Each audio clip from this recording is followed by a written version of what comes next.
Hey guys, this is Brady for the financial plan video.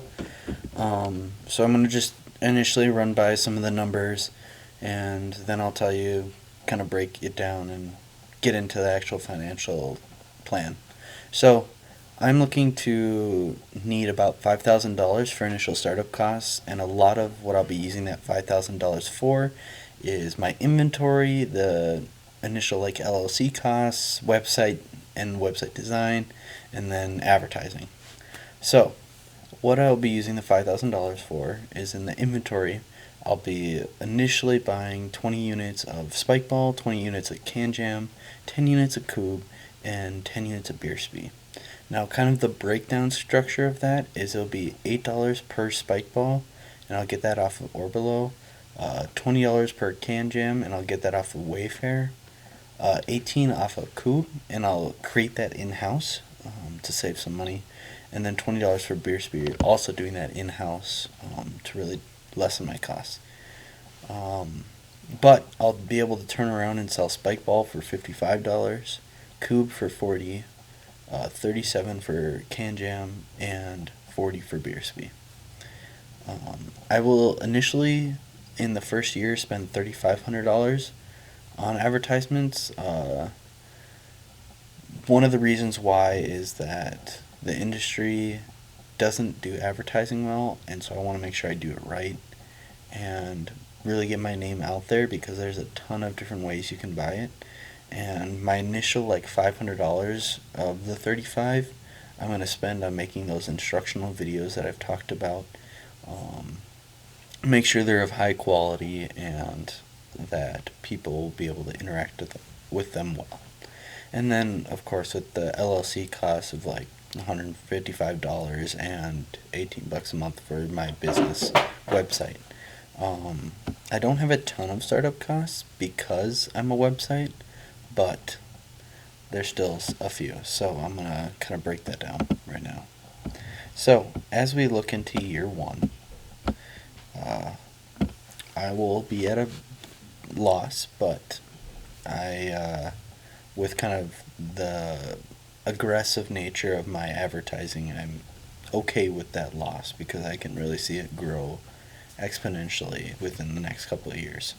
So, the first couple of months don't really sell a lot, but that makes sense. I mean, this is an outdoor sport, and at least in the Midwest, it's super snowy and you can't really play outside. So that kind of makes sense. And then as we kind of get into April and May, it really starts to ramp up, and I'm really selling a lot within that kind of time frame. And then it kind of slows down when you get into the later months like August and September. And then in November, so in October I don't sell much. November I sell a little bit more just for that Christmas shopping kind of pull that I'll be doing in advertising. But I'm expected to only sell about 1,400 or $1,496, about $1,500 in gross profit. I That's just kind of estimate, but I'll be spending about $1,054 in like costs to make and to do all that. But after this kind of first year, it really lessens and lessens as time goes on.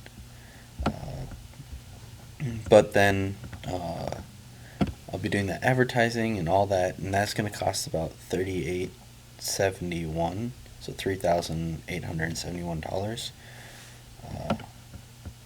And with all those costs combined and everything all said and done, I will be at a loss with $3,422. So it's not a whole lot. And with that initial 5,000 capital, I'll have cash and inventory that will make me in the positive, but still technically be in the negative because you have to pay back the stuff. And then as we move on into the year two, we're really starting to expected to ramp up, because not only am I increasing my marketing and like different ways I'm going to market, but we'll have kind of be more well known and hopefully are higher on the pages, and that costs a little bit more. So kind of factored that into it. But we're selling more. We're selling not only earlier but more quantities and for longer periods of time. So that's really exciting, at least projected. And we're going to sell over double than our first year and make about $3,395 with only cost of $2,327. So because the first year, there's going to be a lot of mistakes or a lot of you just kind of need that room and for all the tools and stuff. So it's making less and less, and then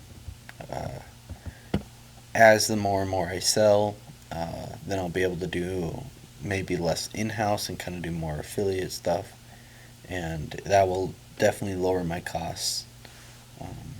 But yeah, like I said, we're going to have a higher marketing budget, an advertising budget, because we want to make stuff fresh and new, and then look to be adding more content and more product lines.